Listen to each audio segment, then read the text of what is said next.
The following is a Just Green production brought to you by the Might Be News Network.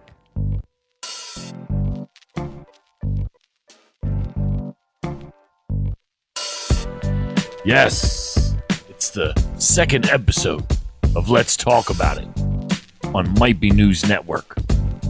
Let's Talk About It is the interview show that we do whenever we want. It's not everything. It's not an every week thing. It's not a bi-weekly thing. Clearly, because this is only the second one. But guess what? The third one comes out tomorrow. No new Novak and Franz this week. With me, CJ. How's it going? CJ has so many titles and so many, things that he does. For me personally, he's a spiritual advisor. I don't know if I would go that far with it. He's a technical advisor. That's acceptable. I live vicariously through CJ. CJ. Oh man, your life's so horrible. I'm just kidding. But CJ has so many wild spectrum of friends and acquaintances that he's met over the years, working with Brandon Novak, Joe Franz, and the CKY Jackass people. Yes. And tonight on this show, I'm not going to interview CJ. CJ is going to interview a guy named Tim Ryan. Yes. CJ, why don't you tell us a little bit about Tim Ryan? Well, I'm trying not to take the key parts of his story that he's going to explain later. Yeah. But Tim is pretty much a big name in the recovery field. He goes around, he speaks. He has a foundation called the Man in Recovery Foundation, which puts people into treatment that don't have insurance or they personally don't have enough money. His foundation pays for them to go to treatment. Okay. He did an A&E docuseries, and he's pretty regular on several different news programs when they have to talk about opiate addiction. Okay. The big one is Fox News. Okay.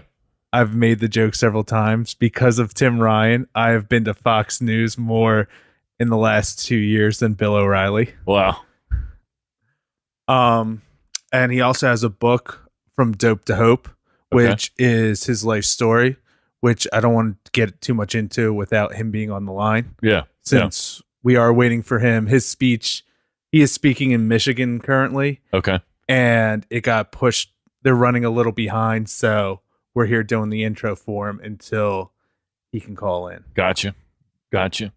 Very cool. So for those of you who don't know, CJ and I are also on the Novak and Franz show. I'm on just basically as the producer, and CJ is the phone screener / Pretty much the co-signer when Novak says, I don't remember that. But we have a lot of fun with that, and don't worry, they'll be back. We just needed another week off from that. Novak's out of town. And Novak's out of town, and Franz is ready to hurt someone trying to transform CKY into high definition. Wow. So all of them he's doing that with? He is doing all of them, Haggard, and I believe Ming Hags too. Wow. That's quite the task. Yes. Wow. I saw that he's been given updates and everything. Looks pretty insane. Oh yeah. So CJ, I appreciate you being on this show and doing this. See, when I thought of the idea for Let's Talk About It, I thought of it as obviously this would be an interview show, but not one necessarily that I always have to do the interviews. And when you approached me with this, I was like, well, shit, why don't you do it? And boom, here we are. So, and I'll be here. I'll chime in whenever, but well, that's what I also like about, because the people that I would talk to for this, like, for example, Tim, who we're going to talk to shortly. I've been on the road with them before. I know their story. I've heard them tell their story several times. So I may ask a question or this or that, and I may blow something off because I know the answer. So that's what I like about you being here. So you can be like, wait a second. Yeah. How does that fit in? Yeah. Because I won't even think of it because I know. You already know. Right. Yeah. But the listeners might not know who are not familiar with Tim. And you're not 100% familiar with Tim's story. You're familiar with bits and pieces. So you're here to kind of like screen to make sure that all questions are asked. Right. Right. And so and I can't wait. This is going to be excellent. Tomorrow, again, we have the third installment of Let's Talk About It coming out. I had the opportunity to sit down with a local band called the Manipulators. Very, very cool stuff. I play a couple of their songs on the show tomorrow. It's going to be very interesting. These guys are very great, and they got kind of like a ska punk heavy feel to it, but very groovy. Like it's got like a nice groove to it. They kick ass. Make sure you tune in tomorrow, and we'll be right back with Tim Ryan.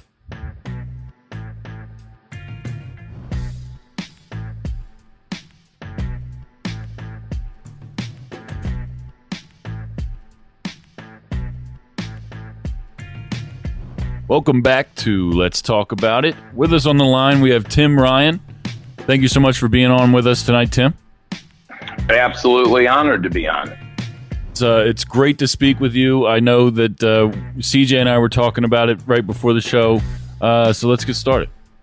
So, Tim, I guess we'll start off with a little bit about your beginning of your life, since I'm sure a bunch of the listeners aren't familiar with you. I was shot out of a vagina somewhere. So many of us have been. Yeah. No, I was, I grew up, I don't know where that came from. I grew up in the northern suburb. Now we know where you came from. Exactly. I grew up in the northern suburbs of Illinois. We were all adopted. My dad worked at the Chicago Board of Trade 26 years. My mom helped co-found a multi-billion-dollar nonprofit. We were poor growing up and lived on a lake and had dinner every night at 6:30. And my older brother, he was just kind of an ass. And my little brother and sister were 3/4 Native American. So I grew up with a lot of racism and things along those lines. And I protected them with my mouth and my fist. And my older brother beat me up a lot, but the only thing I excelled at was water skiing. From 14 to 21, I was one of the top-ranked barefoot water skiers in the country. But what else I liked to do was, I started drinking at 14 years old. The drinking age was 18 up in Wisconsin. My best friend, Randy, was 18. We're both blonde-haired, blue eyes, 6'1".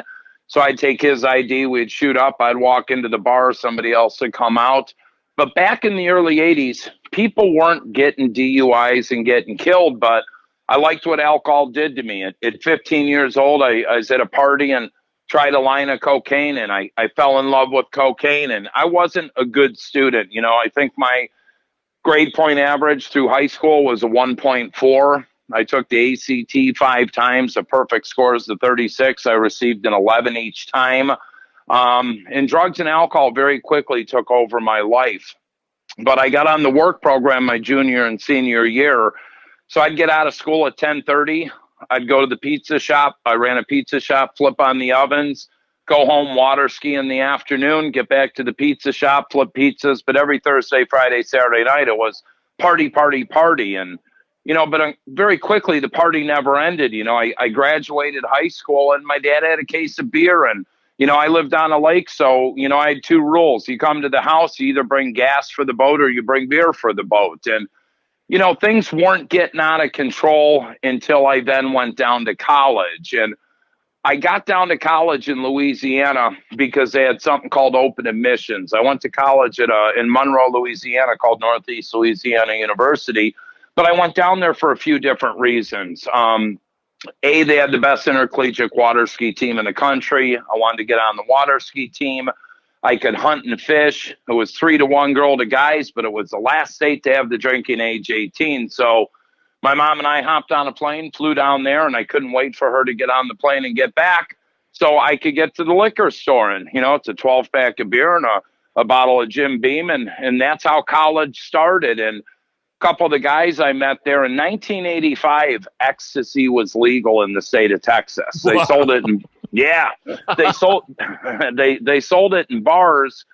Then they made it illegal, but there was a lot of quantities of high grade pure ecstasy that was made pharmaceutical grade. So we started running drugs between Dallas, Houston, Vicksburg, Mississippi.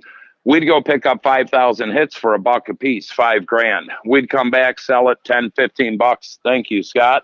And we're making a lot of money, but that allotted me the opportunity to do more drugs, a lot more cocaine, a ton of X. I ate a lot of magic mushrooms and a lot of acid. And I was altered the whole time, but, I never got on the water ski team. I started being told, Mr. Ryan, you're a liability. You don't go to practice. You don't show up to class. And very quickly, I found myself by myself saying, this is no fun, but the party never ended. Everyone's gone and I'm still trying to drink more and do more and party more. And very quickly, I became a very, very lonely person, a shell of a person. So, Tim, I have a question about how you got into water skiing. Is it because you grew up on the lake that was you had so much access to it? Because Because being from Illinois, I don't really think of many big-time water skiers. You're actually wrong there because most of the top water skiers in the country are from the Midwest. And the reason being, CJ, as soon as the ice was off the lake in the end of March, we had the boats in the water. We had wetsuits, or then we started getting dry suits. But we would train and we would go out. I mean, there were some guys just out. They do a freeze for life up in Lake Geneva, Wisconsin last weekend. The people that live in the South in Florida, if it's 60 degrees, it's too cold. They're not going skiing. Shit, if it's 32 and snowing and the ice is off the lake, we're out there. So, yeah, I mean, that was my world. But I tried football. I tried basketball. I tried baseball. I was the most uncoordinated person in the world. But when it came to water skiing, outside of shooting my mouth off, water skiing was a God-gifted talent that I was blessed with. And I was damn good at it. So after you went to school in Louisiana, what did you do after that? Did you go back to Illinois? No, yeah. Well, I ended up getting 2 PhDs. I hold one in cardiology and I hold one in pain. I ultimately got kicked out of school. I came back, did some odd jobs. I started hanging out with this older guy, Roger. He was about 20 years old, but he had the cocaine hookup. We actually used to drive to Chicago every day and go to this beautiful church on the north side. We'd go to noon mass, kneel down in the pew, and this Colombian lady would hand us 2 ounces of cocaine. We'd drive back and sell one, and then Roger and I would smoke the other one. And very quickly, my life got out of control. And at 21 years old, I checked myself into drug treatment for the first time. January of 1990, I went into treatment. But when I went into treatment, I went in with the thought pattern, I just want to quit doing drugs and I want to figure out how to drink like a normal person, And I like treatment and I went through the motions. And then on February 2nd of 1990, and the only reason I remember the day, it was my parents' wedding anniversary, this guy came in and shared. And when he was done, he looked at all 38 of us as clients and he said, one of you will be sober in a year and a third of you will be dead. And right away, I put my hand up. I said, excuse me, sir, there's 38 of us. He said, listen to me, kid. One of you will be sober and a third of you will be dead. I said, what do I do? He said, don't drink, get a sponsor, work the steps, go to meetings. All right, that sounds simple enough. And that's what I did. And I go to the Chris Lake Alano Club and hang out in these 12-step meetings all day. And I started an asphalt seal coating business. And my partner and I started a barefoot water ski school. But I never got a sponsor. I never worked the steps. I'm the guy that thought I could get sober through osmosis. I started competing again in barefoot water skiing that summer. I won Illinois State. I won Michigan State. I won Wisconsin State. I was slotted to be one of the top guys at the Nationals that year, and at the Midwest Regionals, I fell and blew out 3 discs in my back, and my career was over instantly. And went back to the doctor prescribed me all these Vicodin, and I didn't like those, and I went back to smoking weed and drinking, and very quickly I'm back doing cocaine. And then my partner takes a water ski school to Florida without me, and my seal coating business is no longer a business. And I get a knock on my apartment door. You're evicted. I thought it was normal to live in an apartment with no water, no electricity, and with myself by myself again. So I packed up. I moved down to Austin, Texas, with a friend to get away from all my problems. But wherever you go, there you are. Lived with him for about 3 weeks. Saw someone on the news got shot on 13th Street. Hopped on my motorcycle, went to 13th Street, bought some coke. Started smoking coke again, pulled some credit card fraud on my buddy, and got spent some time in jail. And that's just the way it kept going. And my MO was to always go back to meetings. So once I got out of jail, I met these guys marketing cable television door to door that were all sober. And they had a contract in Michigan, and they said, hey, you want to go with us? I'm like, hell yeah, let's get out of here. So I had a warrant out for 20 years, and I didn't care. But we were in Michigan, we're in New York, in Buffalo, we're in Colorado, California, Virginia. And I stayed sober a little bit over a year. And then I went and started my own company back in Williamsville in New York, right outside of Buffalo. But I shacked up with a lady 10 years older than me that I'd met the year prior, started drinking. The one thing I had, though, was work ethic. I could make money. And within 6 months, I had 60 people working for me nationwide. I had the 3rd largest cable marketing company in the United States. And at 22, I was making about $25,000 a week free and clear. That's and I so went, crazy. yeah, and I went right back to drinking and doing cocaine. I'd give my cocaine dealer $20,000 cash a month and say, 7 a.m, you better have an ounce of cocaine at my house. And he brought me a half ounce of powder and a half ounce of rock. And that's the way that went. And I buried that within a year and a half. Lost everything, dysfunctional relationship, back to Chicago, back to meetings, got into the recruiting space, was a headhunter for about a year. And then I went to work for one of our clients, a management consulting firm. Within 6 months of being there, I'm making $250,000 base salary. I'm one of the top recruiters in the company. I'm the 3rd highest paid guy in a $50 million a year firm. I got a new Harley. I got a new custom ski boat. I got a pearl white Jeep. But is this when you were doing the meetings at Bennigan's? Bennigan's. Yep. So I would take everyone and I'd interview them at the Bennigan's restaurant because the bar was there. And I'd interview this guy at 1 and 2 and 3 and 4 and 5 so I could sit at the bar and drink all day. And I'd have some cocaine delivered. And the fact is, though, every night, again, I think Novak says it the best. I'm with myself, by myself, crying to myself. I had all these things that made me feel good, but I was the loneliest person in the world. I'm making a guaranteed $250,000. I got a boat. I got a Harley. And my whole world revolved around drinking and doing cocaine. I mean, I'd take a $20,000, $30,000 commission check and go to the currency exchange and cash it. Because back then it took 7 to 10 days for a check if you deposit it to clear in the bank. Well, I wanted my money now. And, I thought I was this big baller, and man, I was a shell of a person. And I'd walked into work one day and there's a beautiful lady sitting behind the front desk, and she had a peach outfit on, and my smart mouth goes in. I'm, hey, Peachy, how are you? I said, I'm good. I said, who are you? I said, I'm Shannon Hoban, the new receptionist. Who are you? Kind of puffed up my chest and said, hey, I'm Tim Ryan, the director of recruiting. She goes, oh, you're the jerk that didn't want to hire me. I said, what are you talking about? She goes, weren't you looking to hire a personal assistant? I said, yeah. She goes, weren't you giving my resume? I said, are you the banker lady? She said, yeah. I said, I don't like bankers. I never called you in for an interview. So I told Shannon I'd make it up to her and take her out for a couple of drinks. So 2 weeks later, Vic and I, the other recruiter, took Shannon down to the bar, had a couple of drinks. She got up, went to the bathroom. And Vic's like, man, she's really cute. I'm going to ask her out. I said, no, buddy, I got this one in the bag. And I waited for her to come out of the bathroom, and I kind of startled her, and I gave her a kiss. I said, you're my new girlfriend. She said, I'd like that, but I have one question to ask you. Do you do drugs? I said, no, I don't do drugs. Why? She said, well, I've got a 3-year-old son who's got a father that abandoned us the day he was born, and I don't want anything to do with someone that does drugs. And I said, I don't do drugs. She said, great, let's go on another date. She went home to Naperville. I went to Chicago and bought a quarter-ounce cocaine because everything that came out of my mouth was a lie. I cut back on the coke. Shan and I started dating, and 5 months later found out she was pregnant. So I dragged her down to the courthouse. I married her.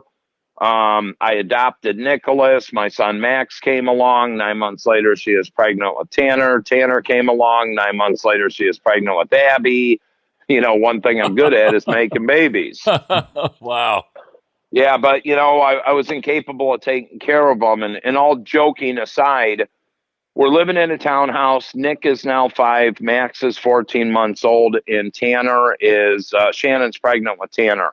And my wife realizes she's living with full-blown alcoholic and drug addict. But I turned her into my enabler. She didn't tell anyone, kept it our little deep, dark secret. Did she find something, or was just your drinking just gave it away? She knew. I mean, it got to the point she had found cocaine in the garage. She knew I was doing blow. But the breaker was I'd been up doing coke for a few days, and when I woke up, my son Max, who was 14 months old, was crawling towards my home office. And I picked him up and I put him in his room, and I opened my office door, and there's cocaine all over the floor. Oh, wow. If he would have crawled in and put one of those rocks in his mouth, it would have killed him. So it scared me. So I went back to meetings and kind of got a sponsor and kind of worked the steps. And I made it 14 months sober. My old boss and I started another management consulting firm. I'm building a beautiful 5-bedroom house out in the suburbs. My neighbor and I are running 35 Cub Scout dens. You know, life was good. And then I met Joel. I met Joel at one of those meetings. We're both 32, had some tattoos. And a couple weeks later, he asked me to take him to Chicago to move out of his apartment, which I did. And as I'm moving him out of the room, his roommate Saba pops. He's like, what are you doing here? I'm like, I'm moving out. Joel, what are you doing? Heroin. You want to do some? Sure. So I tried one bag of heroin. How old were you at this point? 30, 31, 32. Okay. And I'm 14 months sober. Did heroin have like a stigma back then? Huge. Yeah. Huge stigma? All right. Yeah. There was no one doing it like they are today. And, you know, I tried one bag and fell in love with it. And, you know, that heroin habit lasted over 12 years. Wow. At the peak of my addiction, I had about a $500 a day habit. I've overdosed on heroin 8 times. I've been clinically dead 3. I had 2 mild heart attacks from my cocaine days, and heroin really, I jokingly say I wish I was an alcoholic. That would have been easy compared to what heroin addiction was. I mean, that stuff just robs your fucking soul. You live to use, you use to live, and that's it. And I started getting consequences. You know, I got a second DUI, lost my license for 3 years. I drove 1 week before I was to get it back, and I got pulled over by the chief of police in Blue Island, Illinois, in his pickup truck. He pulled me over for not using a turn signal, and I got my first driving on revoke. And I remember I just wanted to bail out of jail. I had a bunch of cash so I could take a cab to my buddy Ray's house so I could get more heroin. Yeah, 2 months later, I got pulled over in Chicago by Officer White, and I was a slick drug addict. I'd wear a suit and I'd carry AA literature with me. And he pulls me over and he says, what are you doing? I said, sir, I work for Alcoholics Anonymous. I'm on a 12-step base call. And he goes, you dumb motherfucker. He said, nobody works for Alcoholics. It's a volunteer program. He said, you're going to buy drugs. I said, no, I'm not. Search me. And he did. And he wrote me 2 tickets. And he said, Mr. Ryan, I'm going to give you 2 bits of advice. He said, A, go get yourself some help for your drug problem because I know you got one. And he said, B, you better quit driving a car because you are going to go to prison. That got me 30 days in Cook County Jail. 6 months later, I got pulled over again. I did another 30 days in Will County Jail. And then 2 months later, I got pulled over in Chicago again in a different car in a different part of town by who? Officer White. Wow. There's 3.5 million people in Chicago. Who gets pulled over by the same cop twice, 8 months apart in 2 different cars? I do. I bet he was happy to see you. Oh, yeah. He remembered me, and he was going to let me go until he ran my stuff, and he came back. He said, Tim, unfortunately, I got to take you. He said, this one's a felony. And That got me my first year in prison. I was sentenced to a year in prison on January 25th of 2008 on my wife's birthday. Now I'm a convicted felon. They give you a year, but you really do 61 days and they release you. But I can remember being locked in Stateville Correctional Center, and you're locked down 24 hours a day, 7 days a week. And my daughter Abby turned 6 to 7. I couldn't call her. My son Max turned 10 to 11. I couldn't call him. And I swore I'd never do this to my kids again. And I finally got down to prison to do my final 45 days. And I'd call home, and on the caller ID, it would say, it would come up prison. And I can remember hearing my wife say, "Hey, your father's calling from the prison hotel in India. Would you like to talk to him?" And, we lied and told my 4 kids I was going to business in India for 2 months because I was in the technology space, because you surely don't tell your 4 kids that their father's a heroin addict who can't stop driving cars to buy drugs. Wow. Yeah. Mm-hmm. So you get out of jail, and how long was it before the next incident that you got in trouble for? Well, I just ate a piece of candy, so if I'm chewing, talk for a minute, CJ, so I can mute my phone and eat this. So, from what I remember, the next part... It's over, CJ. I'll get back at it. Jesus criminy. So when I got out of prison, my wife sat me down. And she said, "Tim, while you were incarcerated, I applied for a scholarship to go to nursing school." She said, "I selected number 1. I got a full ride." And I said, "You don't need to work. I make plenty of money." And Shannon said, "Tim, the way you're living, you're going to end up in 2 places. You're going to end up dead or back in prison." And she was right. I went and started another executive search firm, made a bunch of money, had an office in the Wrigley building. My wife graduated nursing school 3 years, top of her class. I didn't even go to her graduation because I was dope sick. December 16th of 2010, I drove one more time. I overdosed while driving. I hit 2 cars. I put 4 people in the hospital, 1 being a 9-month-old baby. I was clinically dead. They figured 4 to 6 minutes. It took 4 or 5 shots of Narcan to bring me back. Spent a week in jail, got bailed out, went right back to using. And went and retained the best lawyer, slapped down 30 grand, said, "Let's beat this bitch." And he said, "Tim, you ain't beating anything." He said, "This is your 3rd DUI aggravated. It's your 5th driving on revoke. They found the spoon and syringe. They charge you with that. You're going to prison. It's just a matter of how long." So I got to a point where I wanted to kill myself, but if there is a heaven or hell or purgatory, I didn't want to rot there. So I just went back to using. And I fought my case for 21 months. In the midst of fighting my case, about 3 months in, I'm really dope sick. And my 17-year-old son, Nick, comes in the bathroom. And with Nick, I wasn't a father. I was a friend. I let Nick and his buddies smoke weed in the basement, drink beer. I think I occasionally tripped on acid with them. I don't think, I know I did. And Nick comes in the bathroom. He said, "What's wrong, Pops?" And I said, "What do you think, you idiot? I'm dope sick." And he said, "Not anymore, Dad. Today's your lucky day." And he threw 2 bags of heroin on the counter. And I got out of and I got out of the tub and I did them. And I felt good. And I went in Nick's room and I said, "Nick, what the hell are you doing?" He said, "Oh, don't worry, Dad. I'm just selling a little bit." I said, "Nick, you need to shut this down immediately." I said, "This isn't weed. This is heroin. And you know what this drug has done to me." And my son looked right at me and he said, "Well, Dad, you're a successful drug addict."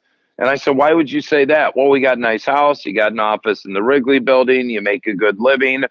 In Nick's delusional mind, because I functioned, he thought I was successful. Do you believe that this time Nick was using it too? Or No, he wasn't. About 3 months later, Nick started using it. I found out and we started using it together. And that's how my son and I bonded, getting high together every day. Wow. That's intense, Tim. I can remember one day I had Nick take me to my friend's house and he dropped me off.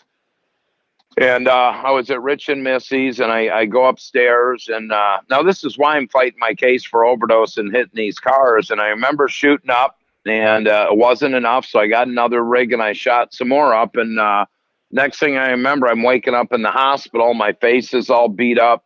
I'm naked. My wife's standing at the end of the bed crying. And clarity came to. I'm like, what happened? She's like, Tim, they found you dead on Hill Street this morning at 11 a.m. I'm like, Hill Street? I was at my good friend Rich and Missy's house. What had happened, I overdosed. And my friends dragged me down 2 flights of stairs. That's why my face was all beat up. And dragged me 2 blocks down the road and left me for dead. And a cop happened to come around the corner and find me. And they're able to revive me. And I remember pulling the stuff out, going to having my wife take me to Rich and Missy's house, kicking the shit out of both of them, getting my coat and my wallet. They'd already taken my money and my drugs and went back to using. That's what I did. That's absolutely crazy. Yeah. So, and how old were you at this point? 44. Because 43, September I turned 44, and October 30th of 2012, Judge Watt has sentenced me to 7 years in prison. So when I was sentenced to prison, I left my wife with nothing. Here's how delusional I was. I knew I was probably going to prison because I'd fought my case for 21 months. And about 6 weeks prior to me going to prison, I'd got a commission check for $20,000. And I'm like, all right, I'm going to spend $5,000 on drugs. I'm going to give my wife $15,000 so she can at least have some money. Man, I spent that money in 6 weeks. I didn't leave her with $1. And I left her with the house in foreclosure, not $1 to our name, and our oldest son in active addiction. And when I when they sentenced me to prison, here's how delusional I was. I'd bought 50 bags of heroin to sneak into Cook County Jail with me because I didn't want to be dope sick and you could see the doctor. And I was able to get it in. I don't remember much. And they gave me 7 years in prison. And I didn't realize after the fact that if I would have got caught with that, that's a 15 to 45 year sentence, first offense. Wow. At 85% of the time. But that's where addiction takes you. And I finally got shipped over to Northern Illinois Receiving Center. And when I went to prison, I was 158 pounds. I was skin and bone. I was walking death. I had a $500 a day heroin habit, and I was drinking upwards of a gallon of vodka a day. And I shit and puked myself in a cell for 2 weeks straight. And so I looked up. I said, God, I'm done, man. Take away this obsession and compulsion to use, and I swear I'll turn my will and life over to you. And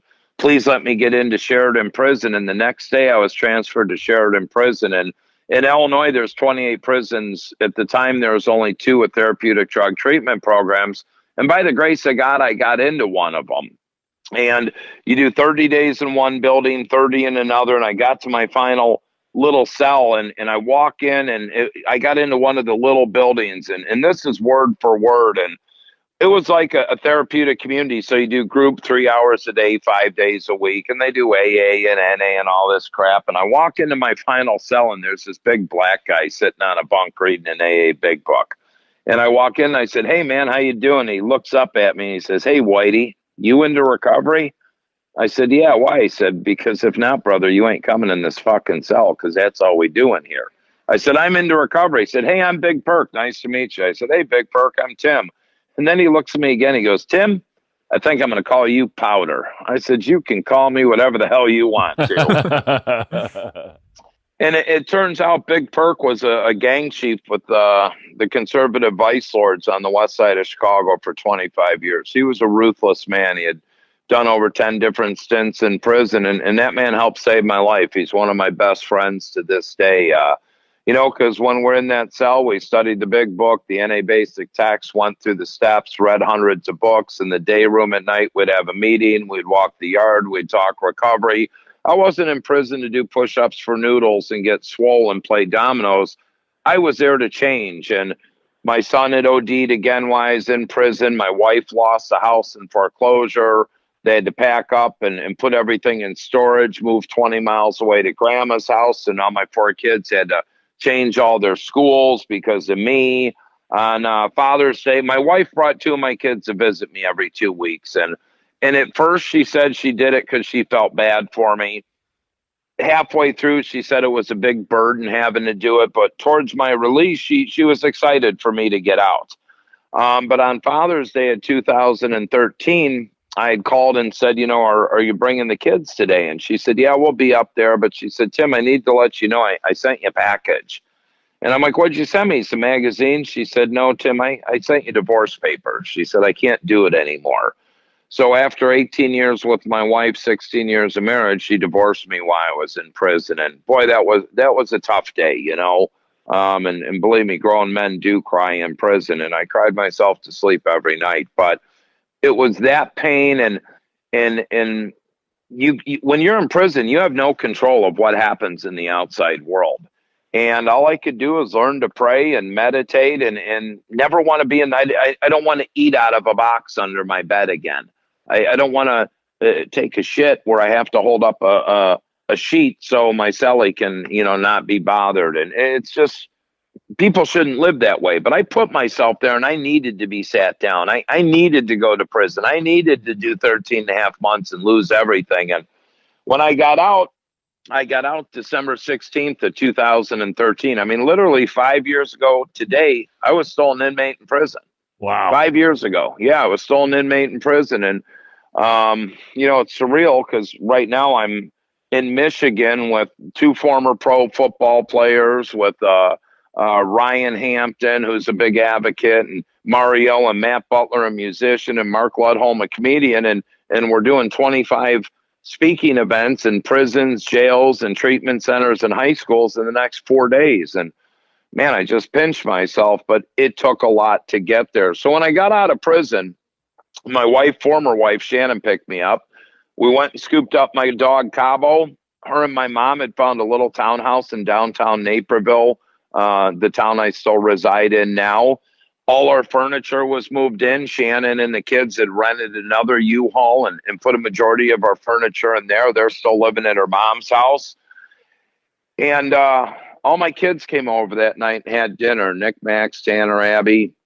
And we had Portillo's hot dogs and Italian beefs. And that's the last time I was together with my former wife and 4 kids as a family. 3 days later, my parole agent showed up, Ramsey. I went to a 12-step meeting, got another sponsor, went through the steps again. I learned to put recovery and my relationship with God number one. I started a number of family support groups. I actually, I haven't had a driver's license in 18 years. So they got the townhouse to where I could walk to the train to go to work. I could walk downtown Naperville, and I could walk to the Alno Club to go to those meetings. And 3 weeks out of prison, I got a job back in the technology space, but it was an hour north by car of where I live. Well, I didn't drive. So I had to take a train down to Chicago, which was an hour. I had to go to the other train station, take another train out an hour, and take a bus to work. I commuted 2 hours and 15 minutes each way to work. So I was commuting 4.5 hours a day to and from work, but I was back every night for the 8 o'clock meeting. That lasted about 3 months, and I called my mother up, and I said, Mom, can I borrow $15,000? And she said, for what? And I said, I want to set up this foundation, a Man in Recovery Foundation. I started guiding and directing people into treatment. I said, I want to help people. And she said, why do you need $15,000? I said, it's going to be about $5 to $7 grand for the lawyers and the accountants, and I'm going to live on the rest. And all she asked me was, are you going to pay me back this time, Tim? And I said, yes. She said, you'll have the money tomorrow. It'll be in your bank account. And I set up this foundation and thought I'd raise all this money and save the world and pay myself 40 grand a year. And it didn't work that way. It was a lot of work and helped a lot of people. And I ended up stumbling into a job in the treatment space as an outreach coordinator at the time. At 19 months sober, my son Nick is in treatment for the 6th time. So he's now 20, and I go meet with Nick, and he's like, Dad, man, we got such a crazy story. He's like, picture me and you speaking in high schools together and giving hope to people. I'm like, because my motto was from dope to hope, helping one addict at a time. And I said, Nick, I love it, dude, but you got to get sober. He's like, Dad, don't worry, I will. 30 days out of treatment, Nick is back in Cook County Jail, selling bogus pills, trying to buy heroin. He did 45 days in jail. He got out. Shannon picked him up, took him to lunch, fed him, and said, Nick, we're done. You're not coming to my house. You're not coming to Dad's. All you do is lie, cheat, and steal. And, oh, don't worry, my girlfriend and I are getting an apartment. 5 days out of jail, I called Nick and I said, Nick, come to my house and get some Narcan. It reverses the effects of an opiate overdose. And he said, Dad, I'm not on that BS anymore. And I believed him. 2 days later, August 1st of 2014, Shannon called me at 6 in the morning and said, Tim, get out of bed. I'll be at your house in 5 minutes. Nick overdosed again. We hopped in the car, and I don't share this part of the story a lot. We got in the car. Now, Shannon's now a nurse, and she said, Tim, it doesn't sound good. She said, they're saying he's unresponsive. And I took my iPhone, and I plugged it into her charger that was hooked up to her phone, and automatically on my playlist came up this song, Courtesy Call. And it's by the band 6 a.m., which Nick Six founded, who's a recovering heroin addict. And all the songs are drug-related. And Courtesy Call is about somebody overdosing and dying in a hotel room. So I immediately unplugged the phone and we shot in silence to the hospital. And we actually went to the wrong hospital first, which was only 5 minutes from the other one. And then we shot over to Hinsdale Hospital and we ran into the emergency room, Tim and Shannon Ryan, here to see our son, Nicholas. He overdosed. And about 30 seconds later, the chaplain walked out. And I knew my son was dead instantly. And I'll ask people, what was my next thought? And they'll say, well, you wanted to go get high. And no, my next thought was I'll be at a 12-step base meeting that night. And that's what I did. And my son, Nick, passed away on my 21-month sobriety date. And I'll be the first person to say I helped kill my own son. Even though I was 21 months sober, I wasn't a father to my son. I was a friend. And Nick followed in my footsteps. And I have to own that. And I'm responsible for that for the rest of my life. I carry a necklace around my neck with Nick's ashes in it, and I try to live God's will and Nick's will to the best of my ability.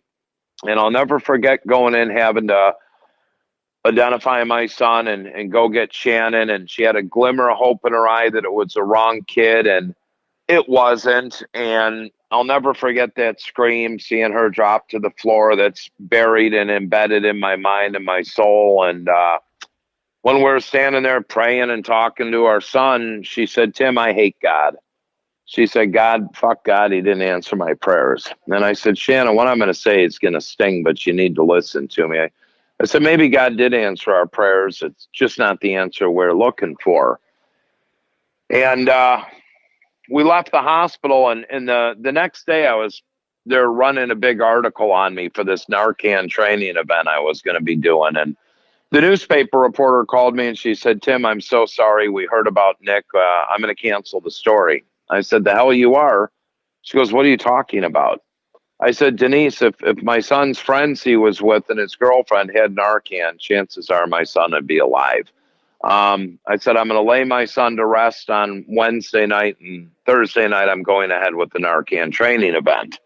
So the next day in the newspaper, it said anti-heroin crusader loses son to overdose. And in my son's passing, he really solidified what I do today. 2 weeks later, Shannon and I, his mother, we had lunch. And my former wife, who's my best friend in the world, looked me right in the eyes. And she said, Tim Ryan, for once in my life, I'm behind you 1,000%. She said, I want you to run your foundation. I want you to run your support groups. I want you to help people, because I don't want any mother going through what I went through. Heroin took you, my husband, our beautiful home, and my firstborn son. She said, I thought about what you said in the emergency room about God. And she said, I truly believe God put Nick and I in your life for a reason, and had you go through your struggles and Nick go through his, for Nick to pass on to set the stage for what you're going to do next. And I'm just getting started. And in the past 4.5, almost 5 years, I've had a documentary on A&E last year called Dope Man before the season premiere of Interventions. Actually, CJ was out in New York with me for that. Yeah, and we did the Fox News thing, and then I flew back with you to Chicago. To watch this. And we had a big premiere at I don't know. I can't think straight. Tell me about Dope Man. So Dope Man, it was crazy how this came together. I'm probably a year out of prison and doing what I'm doing. And I get a call from a lady, Candy Carter, and she used to be Oprah's head producer, and Oprah shut down and moved to California. So Candy had a company called New Chapter Entertainment. And she came out to meet with me, and she was doing a documentary on the gangs on the south side and the west side of Chicago on why they sell heroin and why all the white kids are buying it. Well, as she's talking with me, both my cell phones are ringing away. And she said, "What the hell do you do?" And I explained it to her, and she said, "I think we can do something based on your life." So we kind of started filming, and they put together a sizzle reel, and they went out of business. They went bankrupt. So I bought myself out of my contract, and I bought all the footage that they had shot for $400. Well, there was a lady, Tiff Winston, who was one of the producers on working with New Chapter, and she did everything with me. And Tiff said, "Hey, I got an opportunity. Let's go to California." So we recut the sizzle, flew to California, and the first meeting we had was with a guy by the name of Jason Hervey, who was in the Wonder Years. He was Fred Savage's older brother in the TV Everyone's show. favorite person. Yeah, and he was partnered with Eric Bischoff, was Bischoff Hervey Entertainment, and Eric Bischoff was from World Wrestling and WCW and all that. And I liked him, and I signed with him. I canceled the other meetings. Long story short, we flew to New York a couple weeks later. We had a meeting at A&E. We're down in the lobby, and Jason says, "What do you think?" I said, "They were nice people. It was cool. I could give a shit about this." And he said, "I think we're on to something here." And 2 days later, A&E called and said, "Take them off the market. We want to sign a deal." Well, we thought that we were probably going to go into a series. We filmed for 3 weeks, and they ended up running it as a documentary and kind of kept interventions, which was cool. But it's basically a day in the life of what I do. And one of the scenes, a couple weeks prior, I'd got a prostitute and got her into a detox. Well, she had walked out, and her mother, I happened to have the film crew with me. And the mother says, "Hey, Tim, I think my daughter's in this hotel." So we go to the hotel, and I see her pimp driving away with her. So we start chasing the car, and I'm calling the cops, run a bolo on this guy. And they pull back into the hotel, and the girl, Becky, comes up to the car, and she's like, "Don't mess with these people. They're dangerous." And the guy comes up to the car, and he's like, "What are you doing? And why are you chasing me?" And I said, "Look, I'm here for her." And he said, "I got a gun. I'm going to shoot you."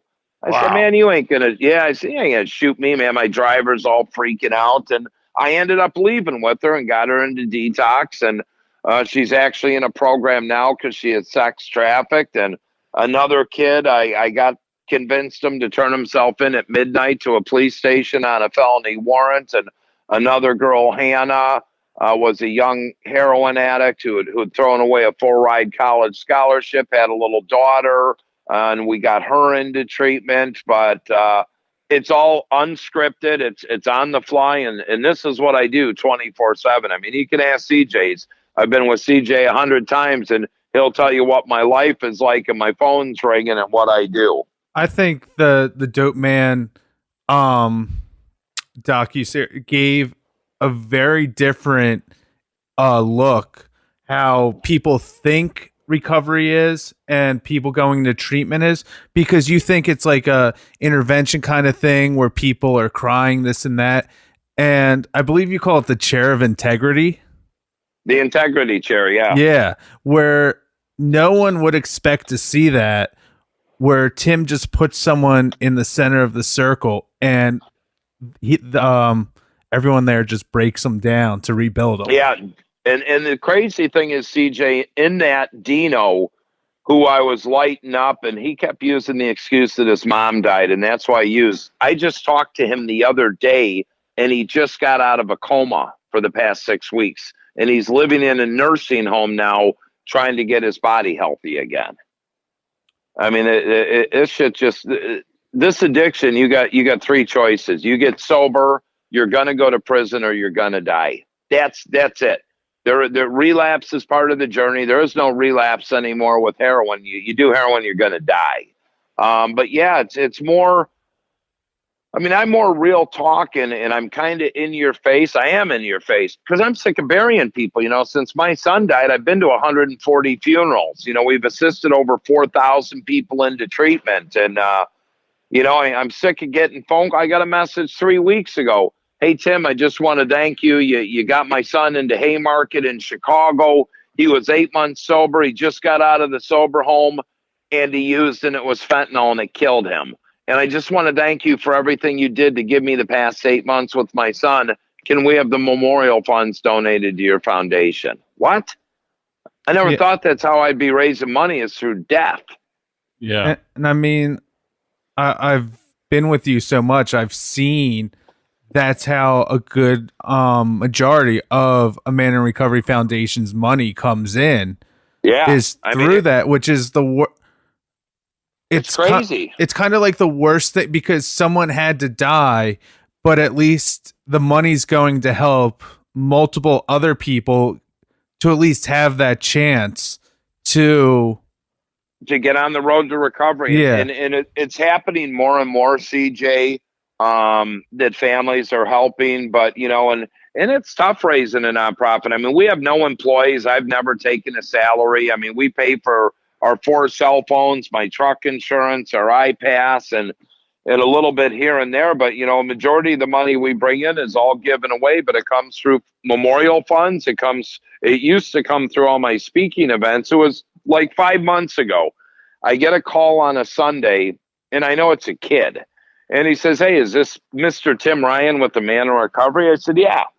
He said, "My name's Keegan." I said, "Hey, Keegan, what's going on, buddy?"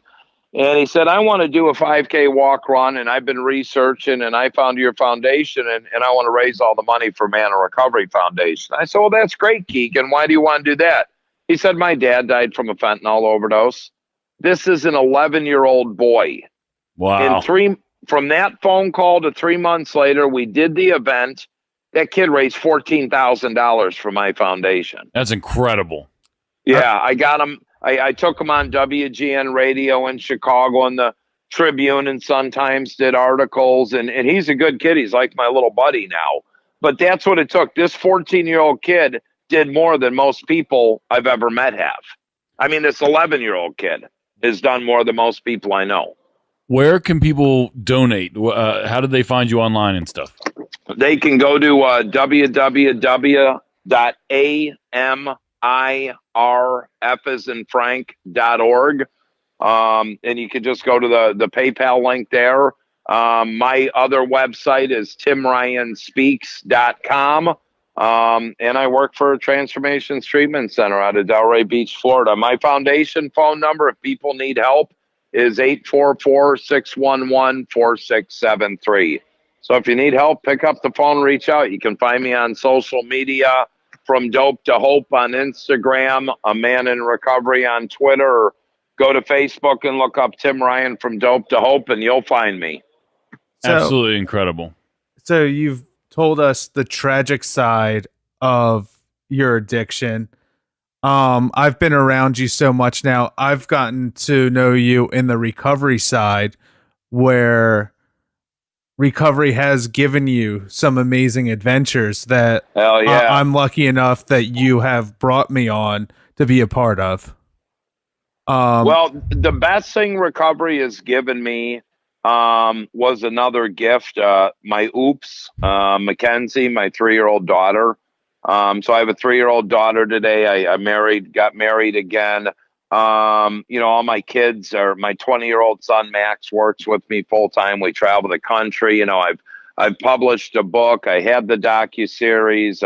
I've been to the State of the Union address. I've been in 500 publications. I've been on the Steve Harvey Show, Dr. Drew, Lisa Ling, CNN, the Doctors TV show, Fox and Friends, Varney and Company, Martha McCullough. I got some really cool things going on. I work for a treatment center. I run a foundation. I speak all over the country, working on another book now, and have met some neat people. Got to hang out with, Hulk Hogan, Ric Flair, Dennis Rodman, just to name a few. Right now I'm with Randy Grimes, who played for the Buccaneers for 10 years. I'm with another gentleman, Eric, who was a quarterback for the Detroit Tiger Lions for 10 years. And I got some cool people. I get to hang out with Novak. Novak's one of my best friends. I love CJ like a brother. But, I got a good life today. Hey, should I tell the Franz story? Oh, yeah, definitely. So this shithead Franz, This guy's a fuckstick. So I really like Joe. I really like Joe a lot, and I come into Philly a lot, and I don't know if but whatever. We all went out, and Franz is like, "Hey Tim, you can spend." I was in town for a few days. He said, "You can sleep at my house." And Franz has got this radical house. It's like a fortress to get into. So I spend the night there, and it's a trippy house. And I get up at 5:30 in the morning, and Franz is literally drinking coffee, sharpening a friggin' machete. And I'm like, "What are you doing, dude?" And, "Oh, no, I'm just doing this and this." And I'm like, "Man, this guy's going to kill me." So anyhow, we had some things to do, and Franz had been up doing something. So I left my bag there, and I'm supposed to be back that night. I was speaking at that event in Doylestown. Yes. And Franz opted not to go, and he's like, "Oh, just come back to my house." We go back to his house. Franz wasn't waking up. I couldn't get into the house.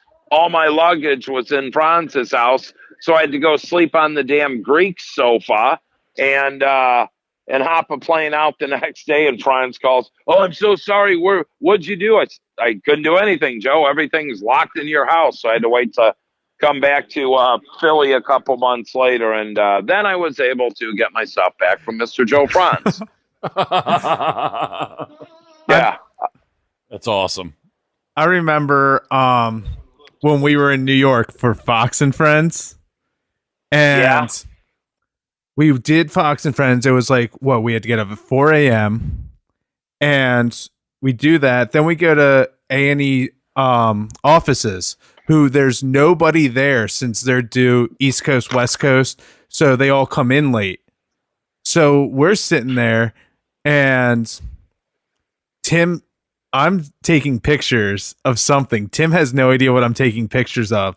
And he looks down the hallway, and it's Jason Harvey in front taking selfies with posters. And Tim just goes, no, delete them. I go, "What?" He goes, "You're going to send them to your little buddy Novak, and then it's going to be all over the internet, and then I have to hear about it." Yeah, you can't let Novak, like Novak quit smoking a couple months ago.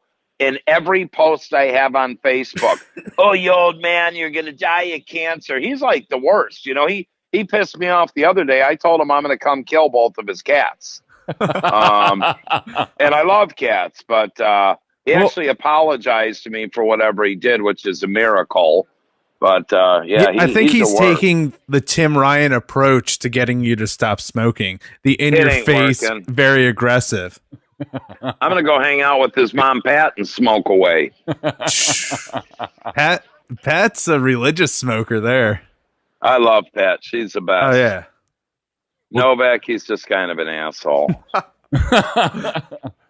Well, Tim, we're just about out of time. Thank you so much for being on the show tonight. I appreciate it, you guys. No, absolutely. It's an honor, and I love Novak, and I love Joe. I love CJ more. But thank you so much for having me on, you guys. It was great talking to you and hearing your incredible story. What was the name of your book, just so people know as well?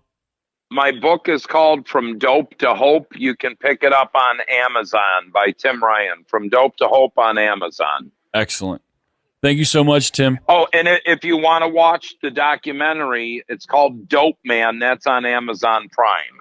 DOPEMAN. Awesome. Thank you so much, Tim. We really appreciate it. Thanks, Tim. Guys. Bye-bye. See ya. Bye.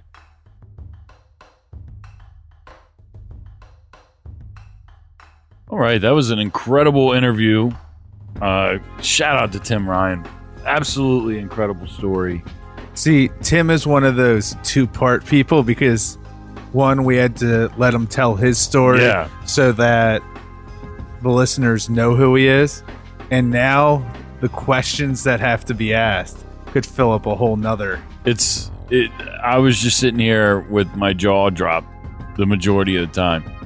It was literally like just intense. Even just like the way he was telling the story. Like I wanted to know what happened next, Yeah. And great job on your part, CJ. Great job. Thank you. I've been excited about this for a while. We've been talking about it, and I couldn't wait to hear his story, and now I want to know more. It's crazy. I'm going to go check out the docuseries on Amazon. and try and find his book too. Probably it's crazy. Yeah, Dope. that's on Amazon too. Yep. CJ, thank you so much for setting that up and for stepping in and doing some interview tonight, dude. Thank you for having me. Thank you for letting me do it. Thank you to Tim. Absolutely. Make sure you check out another all-new episode of Let's Talk About It tomorrow, where I sit down with the Manipulators, and we'll give you some new music to listen to on your Friday. Thanks for listening. See you next time.